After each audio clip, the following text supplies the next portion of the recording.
Amigos de Cadena Sur, bienvenidos a Carpe Diem para estar siempre bien. Estamos ya en los últimos días de este mes de marzo dedicado al 8M, dedicado a la mujer y a todo lo que representa. Por eso, el tema de esta noche está relacionado precisamente con ello. Vean ustedes aquí el tema en pantalla. Nos quitaron todo, hasta el miedo. Y la pregunta, la reflexión que debiéramos hacernos es, si se ve de manera muy palpable estos espacios, estos avances que se han logrado a través de la historia, a través de los años, con estas protestas de las mujeres, con estas marchas, con todo esto que exigen de manera justa, la igualdad, la equidad. Bueno, para hablarnos de todo este tema y de muchas cosas más, hoy en Carpe Diem, nuestra tanatóloga y logoterapeuta Luz Aida Hernández, a quien esta noche pues le damos la bienvenida. Luz, ¿cómo estás? Bienvenida. Muy buenas noches, Abel. Un gusto nuevamente estar contigo, con tu auditorio y con temas como el que reflexionas hoy. ¿Es verdad que el movimiento feminista ha tenido avances? ¿Es verdad que nos ha legado algo? Y la pregunta es perfecta cuando tú la haces a unos días del 8M. ¿Por qué esta polémica que surge después de las marchas de nos dejan esto y nos dejan aquello y no estamos de acuerdo y sí nos representan y no nos representan, de pronto se vuelve un punto álgido dentro de nuestra sociedad y perdemos de vista justamente lo que el movimiento ha legado a todas las mujeres y no solo a las mujeres, Abel? Cabe decirlo y enfatizarlo, porque esto no es un movimiento de las mujeres para las mujeres, no es un movimiento de las mujeres en contra de los hombres, es un movimiento de las mujeres en pro de la humanidad, para que nosotros como sistema humano, como seres humanos, crezcamos, avancemos y dejemos de estar sujetos a la totalidad opresora que ya te la mencionaba uno de mis grandes maestros y amigos, Mauricio Carvajal. Entonces es importante notar esto, no es en contra de nadie, ni es a favor de nadie, sino es en contra de un sistema que oprime a todos los seres humanos. Cuando tú dices, Luz, nos quitaron tanto que acabaron quitándonos el miedo, ¿a qué te refieres con ese tanto? Nos quitaron tanto. ¿Qué se les ha quitado? Fíjate, Abel, entre otras cosas vamos a hablar ahora de palabritas usadas dentro del feminismo, que por ejemplo el heteropatriarcado, que nos ha quitado desde la época del patriarcado eso, la identidad. Hetero significa que nos hace parejitos, que nos uniforma, que nos vuelve no individuos, sino generalidades, y nos volvemos de pronto un número o un grupo o sea, la mujer, el hombre, cuando somos muy diversas mujeres y muy diversos hombres, y hoy en día muy diversos géneros. Entonces, de pronto, esta parte de uniformarnos, por ejemplo, es una de las cosas que el patriarcado nos quitó. En primera instancia, nos quitó la facultad de decisión propia, porque el patriarcado surge en aquellos tiempos para normar las tierras que se tenían. En ese entonces, en Europa, había reyes. Los reyes obviamente querían poseer más tierras. Mientras más tierras poseían, más ricos se volvían, porque de cada tierra obtenían un pago. Entonces, como un solo rey no podía abarcar todos los territorios que conquistaba, empieza a normar esos espacios como feudos. Y el que era el administrador y el encargado de reportarle al rey este dinero era el patriarca. Pero resulta, y por ahí no sé si lo conocen, que tanto el rey como el patriarca eran dueños de la gente que vivía ahí. Entonces les quitaban el poder de decisión propia. Eran sujetos a que el patriarca les dijera, quiero a tu mujer y hoy la quiero para mí esta noche, o quiero a tus hijos para que trabajen para mí, o quiero que tú de hoy en adelante vivas en mi casa. Y ni siquiera tenía poder de opinión cualquier persona que viviera en ese feudo. Y así empieza como este sistema que nos norma y que por eso se vuelve un sistema heteronormativo, es decir, norma a todos por igual, todos son sujetos de el feudo. Y después de ello, todo lo que naciera en ese feudo era posesión del patriarca. Y después de ello, como no me convenía personas que pudieran pensar en salirse de esa tierra, entonces les pongo normas. Lo correcto es que haya un papá, una mamá y una familia. Y entonces ahí surge esta parte del patriarcado donde se norma que el papá es la cabeza de esa casa y él a su vez va a sujetar a los miembros de su casa para reportarle al patriarca y el patriarca a su vez al rey. Y entonces empieza a haber normas que encuadran en un marco lo que se debe hacer. Y a lo largo de la historia estas normas empiezan a cambiar porque ya quedan obsoletas en cuanto a los feudos y en cuanto a los sistemas agrícolas que había. Empieza a haber finalmente la revolución industrial y entonces es cómo ahora voy a captar la economía de estas personas. Y entonces les empiezo a normar, bueno, ya no me funciona solamente decirles que formen familias y que se sujeten a tal cosa. Entonces empiezo a formar un sistema de capital y de consumo en el que a través de esto yo hago que las personas estén normadas a mi gusto. Les pongo bancos, les pongo impuestos, les pongo pagos por todo lo que hay de manera natural, o sea, les pongo pagos por la comida, les pongo pagos por el agua, les pongo pagos por una tierra. Y entonces de esta manera el sistema capitalista empieza a normar lo que se debe y no se debe.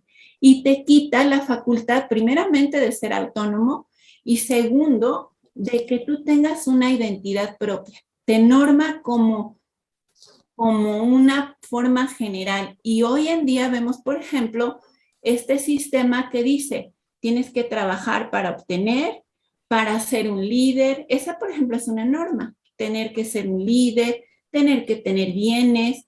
En las mujeres, parecerse físicamente a tal mujer y como una sola norma, como si no hubiera diversidades. Entonces se nos ha quitado identidad, bienes, la facultad de alimentarnos por nosotras mismas, por nosotros mismos, la facultad de interactuar con otras personas de maneras libres, porque si eres inadecuado a esta norma, ejemplo, si en nuestro sistema, por ejemplo en México, la mayoría de las personas somos católicos y guadalupanos. Si hay alguien que no lo es, de entrada, antes de tenerle confianza y antes de brindarle una oportunidad, yo le observo porque está fuera de mi norma. Y entonces no sé si esta persona me conviene. Ese es un ejemplo muy simple, ¿no?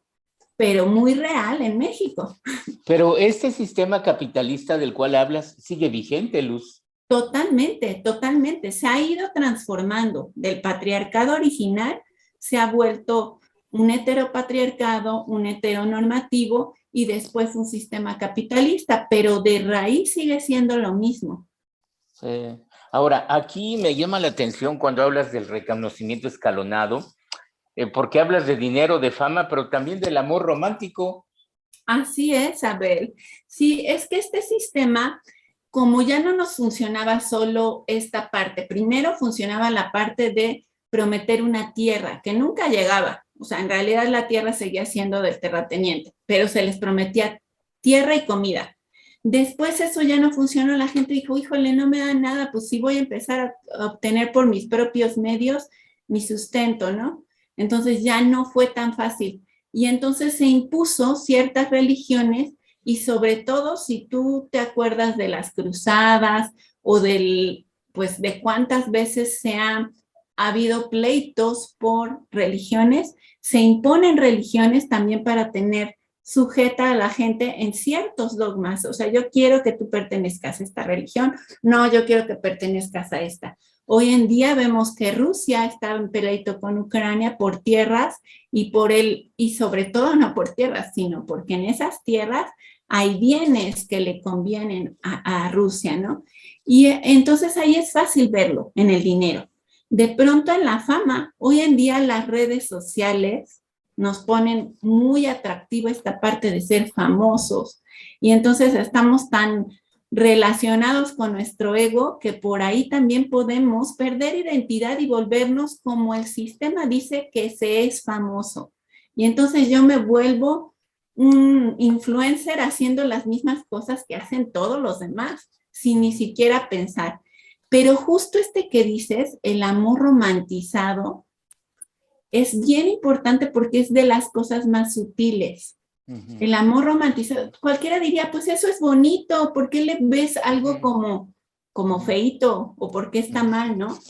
Pues justamente por eso, porque de manera velada, este amor romantizado en donde todo se vuelve miel sobre hojuelas, donde mi objetivo es alcanzar la felicidad, y la felicidad implica este modelo de y vivieron felices para siempre en pareja, nos vuelve a volver objetos del amor, no personas amantes, sino voy en busca de ese amor y además creo que se enseña y que debo de enseñarte el amor y que le voy a enseñar el amor a Abel. Fíjate, Abel se ama de tal manera.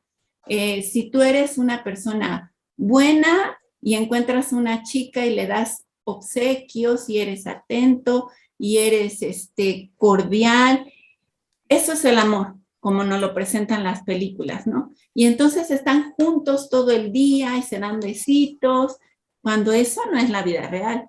Y el amor es algo más profundo del ser, que no nos vuelve objetos del otro, no nos vuelve sujetos del otro tampoco.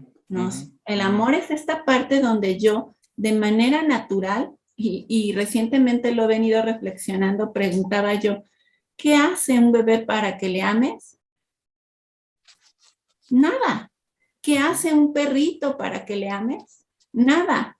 ¿Qué hace una estrella o la luna brillando en la noche para que tú te embeleces y le ames? Nada. Simplemente son. Y entonces ese sentimiento que emerge de mí, el poder apreciarlo, sí es el vínculo del amor, que eso es lo que desarrollamos, el vínculo del amor. Pero el amor ya está en nosotras, en cada uno de nosotros. No necesitamos ponerle sujetos ni objetos. Nos quitaron todo, hasta el miedo. Este es el tema que esta noche está desarrollando para todos nosotros la tanatóloga y logoterapeuta Luzaida Hernández, y ella está haciendo un análisis, una reflexión de todos estos conceptos, de cómo eran, de cómo son algunos vigentes, pero hace falta todavía abordar temas importantes como la violencia. Y bueno, pues vamos a hacer una pausa, pero regresando, la tanatóloga y logoterapeuta Luzaida Hernández pues estará enfocando esta situación en los tiempos actuales, siempre pensando en la mujer, en este concepto de lucha, en este concepto de abrir más espacios en un contexto de igualdad y de equidad.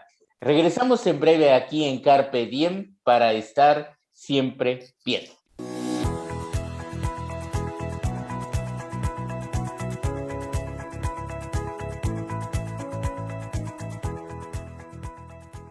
Sintoniza todos los noticiarios y programas originales de Cadena Sur Multimedios a través de tu pantalla inteligente en nuestra dirección de YouTube. Si cuentas con una pantalla Smart, es muy sencillo. Solo entra a la aplicación de YouTube, busca nuestra dirección, Cadena Sur Noticias, a la hora de nuestros programas o a cualquier hora. Y listo, no te quedes fuera. Información y entretenimiento desde la comodidad de tu hogar con Cadena Sur Multimedios. Además, visita nuestras diferentes plataformas digitales.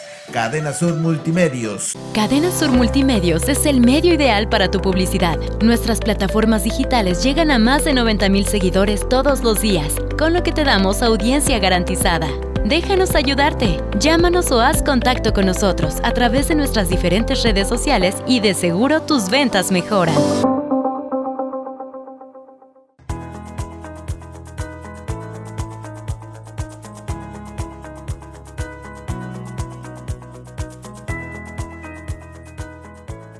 Amigos de Cadena Sur, seguimos aquí en Carpe Diem para estar siempre bien.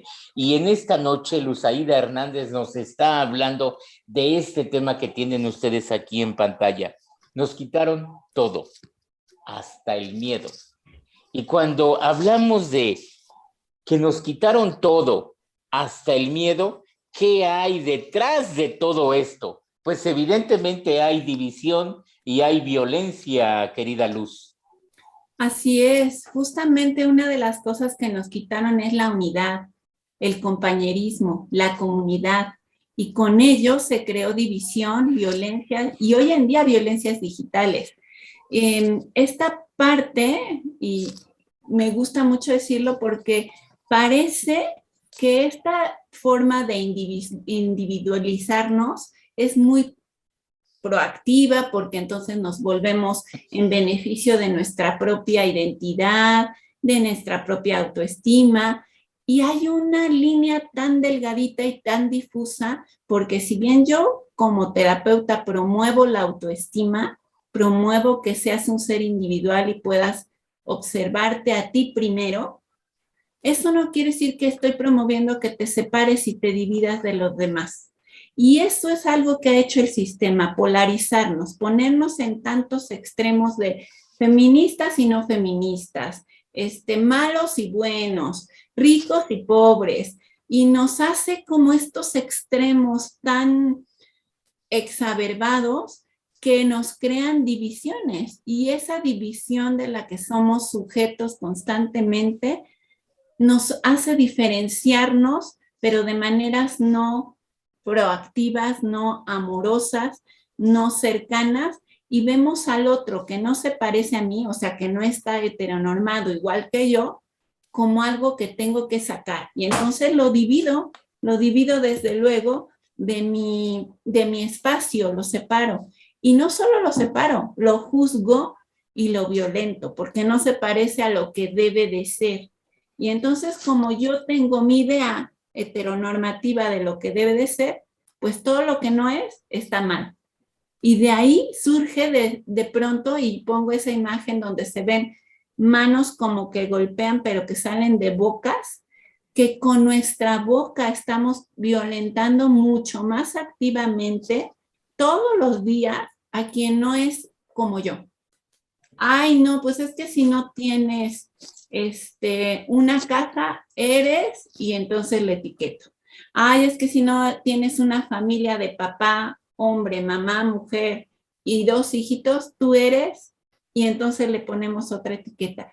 Y a partir de eso hacemos la división y creamos más violencia, participando de este sistema heteronormativo en quitar facultades de los seres humanos. Los seres humanos por naturaleza somos sociales, por naturaleza somos compañeros, somos comunidad, que no le conviene al sistema, porque imagínate si nos juntamos 10 y decimos, ay, fíjate que a Luz le gusta cocinar, que ella sea la encargada de hacer comidita para esta comunidad, y a Abel le gusta sembrar, entonces que él nos ponga unos chícharos y unas hortalizas y huerta, y a fulanito le gusta construir, y entonces empieza a construir casas. No le convendría al sistema, porque entonces dejamos de consumirle, dejamos de comprarle, dejamos de perseguir ese sueño de tener, que nos convierte en esclavos de nuestro trabajo y del sistema. Ay, Luz, y luego este tema medio escabroso sobre el misticismo, ¿no? Como una trampa.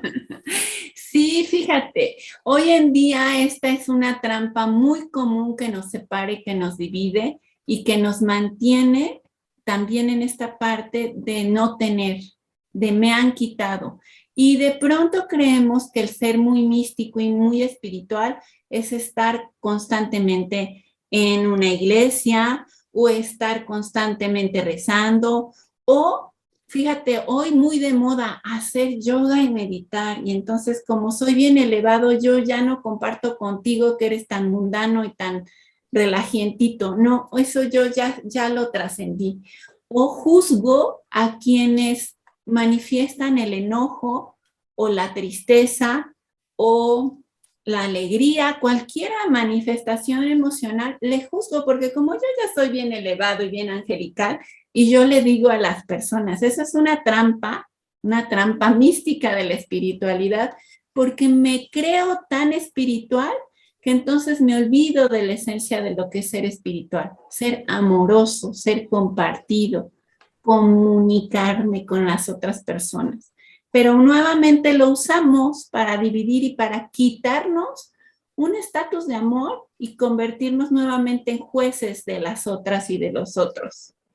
Y convertirnos en jueces desde nuestra burbuja que tú dices, ¿no? Es decir, ver a todos así, ¿no? O sea, yo estoy acá en una burbuja de privilegio. Un poco así, a ver, sí, la burbuja de privilegios, fíjate que está muy definida y es un término dentro del movimiento feminista. La burbuja de privilegio es todo aquello de lo que yo no he tenido que padecer, pero que no me doy cuenta. Un ejemplo, y lo voy a poner en mi persona.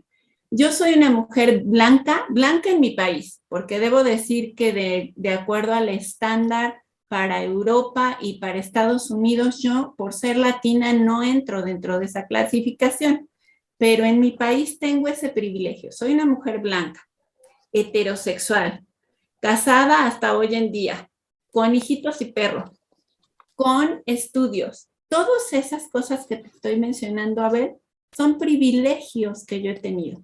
Uh-huh. Simplemente por el hecho de haber nacido donde nací. Tengo acceso a la salud, tuve acceso a una escuela, tuve acceso a que no se me juzgue por mi género o no se me juzgue por mi preferencia, porque como estoy heteronormada, pues no tengo ningún juicio. O sea, yo quepo en el molde muy bien. No soy indígena, no soy, tengo acceso a poder cualquier día ir a un súper y comprar comida. No soy una persona que haya padecido por más de unas horas de no comer. Bien. Tengo acceso a comprar cualquier cosa que se me ocurra en una tiendita. O sea, aquí a la vuelta de mi casa hay tienditas. Todos esos son privilegios de los cuales gozo. ¿Por qué los menciono, Abel? No porque yo sea más que nadie. Mis privilegios no me vuelven más que nadie.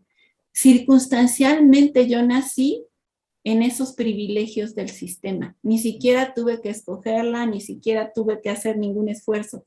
Pero eso no me permite voltear a ver a quienes no. Yo creo y supongo que todos tienen acceso a la salud, a la tiendita, a una escuela, a que nadie les juzgue por su color de piel o por su color de pelo. Sin embargo, vayámonos no lejos, a cualquier comunidad del estado de Morelos y preguntemos, ¿cuántas veces te han juzgado por tu color de piel? ¿Cuántas veces te han juzgado por tu pronunciación del español?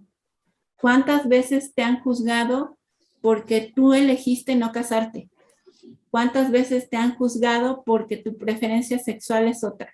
Ahí empiezan todo lo que nos ha quitado el sistema, todo lo que nos va quitando y quitando y quitando, que puede ser perfectamente una identidad humana, pero que como no está conforme a la heteronormatividad, es decir, conforme a la norma uniformada, entonces no es válido.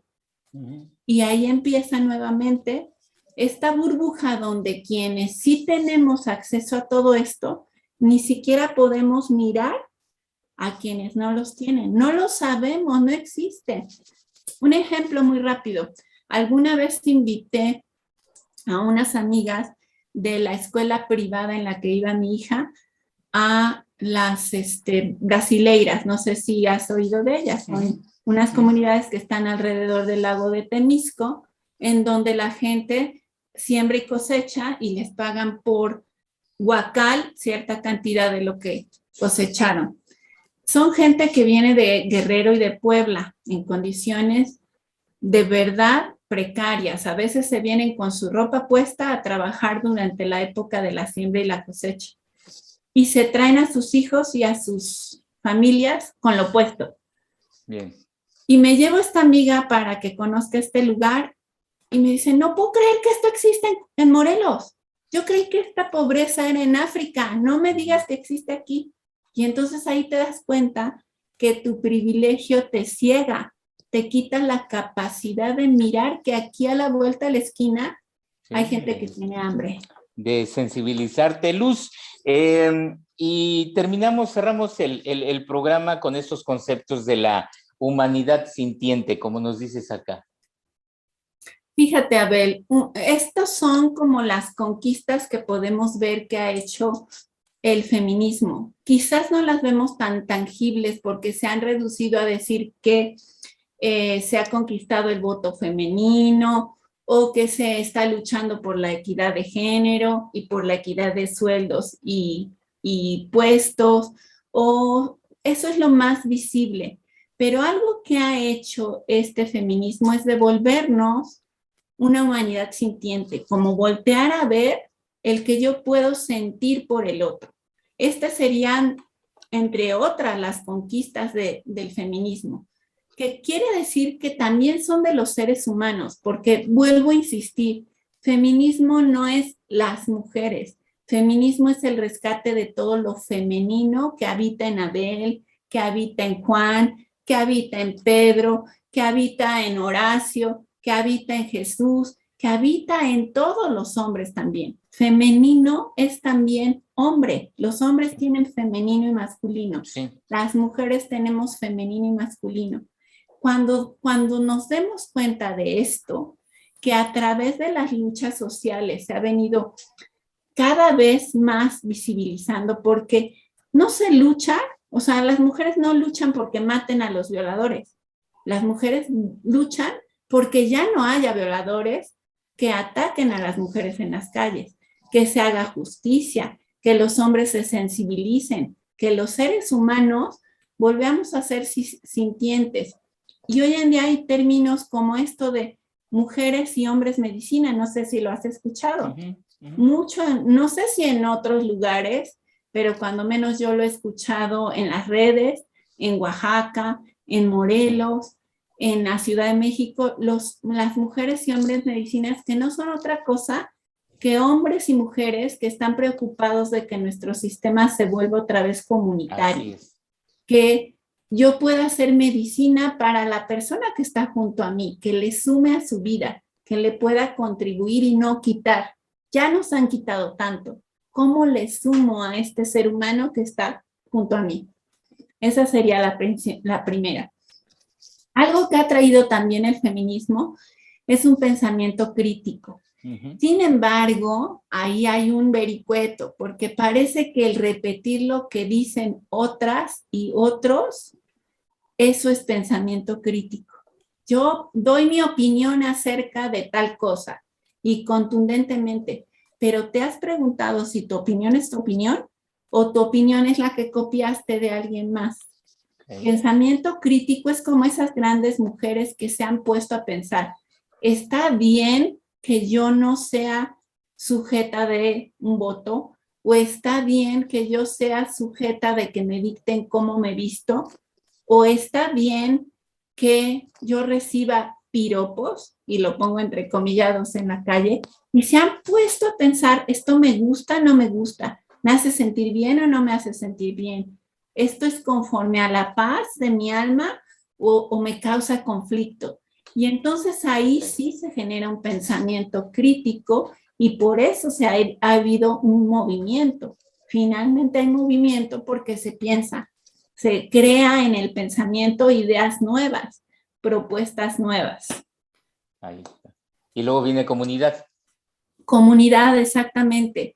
Cuando nosotros observamos los movimientos feministas, muy recientemente hubo un tiempo en el que sí estos movimientos eran de vamos a separarnos de estos hombres injustos. Hoy en día ya se ha caminado hacia, no son los hombres los que hacen injusticias per se, es un sistema que nos obliga a comportarnos de maneras divisorias y de maneras abusivas, quitando todo aquello que nos es posible.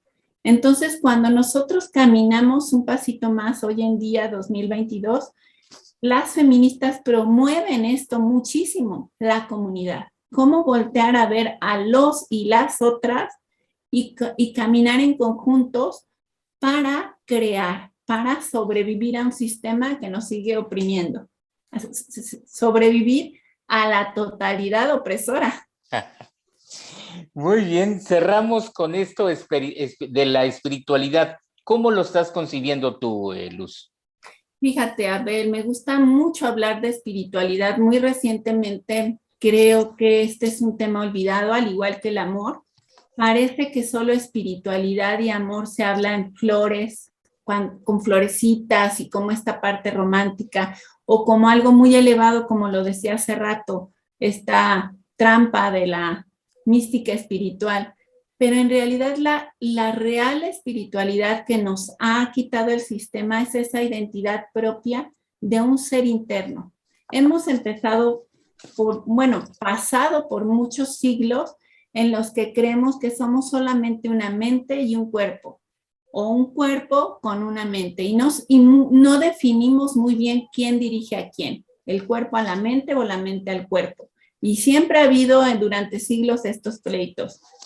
Y más allá de un cuerpo, saber que hay un espíritu dentro de mí, no le puedo llamar como una forma que tiene que ver con una divinidad, porque hay quien no cree de una divinidad. Pero ese ser interno, ese que te dicta el amor propio, el amor hacia otro ser, la conexión con la belleza de la naturaleza, con todo lo que nos hace humanos y sensibles, ese es el espíritu humano. Ese trasciende más allá de la muerte. Lo hemos dicho, yo como tanatóloga lo digo mucho, que cuando tu ser amado falleció, ¿dejaste de amarlo? Por supuesto que no, el amor permanece. Eso es espiritualidad. Eso es encontrar con mi centro, con el centro de mí misma y saber que yo me gobierno a mí misma, no un sistema me gobierna.